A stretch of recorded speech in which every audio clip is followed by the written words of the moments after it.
খাবার আমরা কম বেশি সবাই অপচয় করি, কেউ কম কেউ বেশি। তবে কোন দেশের মানুষ কী পরিমাণ খাবার অপচয় করে তার একটা তালিকা প্রকাশ করেছে জাতিসংঘ। সেখানে বিশ্বের খাবার অপচয় বা নষ্ট করার দিক দিয়ে শীর্ষে অবস্থান থাকা দেশটির নাম সৌদি আরব। অথচ এই দেশটিকে ইসলামের বিভিন্ন দিক থেকে অনুসরণ করে সারা বিশ্বের মুসলিম দেশগুলো। জাতিসংঘের এক প্রতিবেদন থেকে জানা গেছে, গোটা বিশ্বের প্রতি বছর যে পরিমাণ খাবার নষ্ট বা অপচয় হয় তার অর্ধেকই হয় সৌদি আরবে। সম্প্রতি জাতিসংঘের খাদ্য অপচয় প্রোগ্রামের একটি প্রতিবেদনে ভয়াবহ এ তথ্য উঠে এসেছে। জাতিসংঘের পরিবেশ বিষয়ক কর্মকর্তা বলেন, বিশ্বে প্রতি বছর 130 কোটি টন খাবার অপচয় হয়, যার অর্ধেকই অপচয় করে মধ্যপ্রাচ্যের এই মুসলিম দেশটি।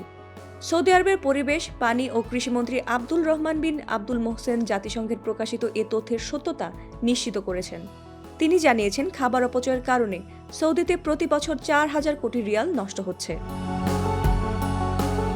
বলা হয়, সৌদিতে প্রতি বছর যে পরিমাণ খাদ্য উৎপাদন বা তৈরি করা হয় তার 33% অপচয় হয়। এছাড়া দেশটিতে প্রতি বছর 13,000 টন উটের মাংস অপচয় হয়, অন্যান্য মাংসের ক্ষেত্রে যা প্রায় 41,000 টন। এছাড়া পোলট্রি মুরগি অপচয় হয় 4,44,000 টন এবং মাছ অপচয় হয় 69,000 টন। এই বিষয়টি স্বাভাবিকের অনেক বাইরে চলে গেছে বলে আক্ষেপ করেন তিনি।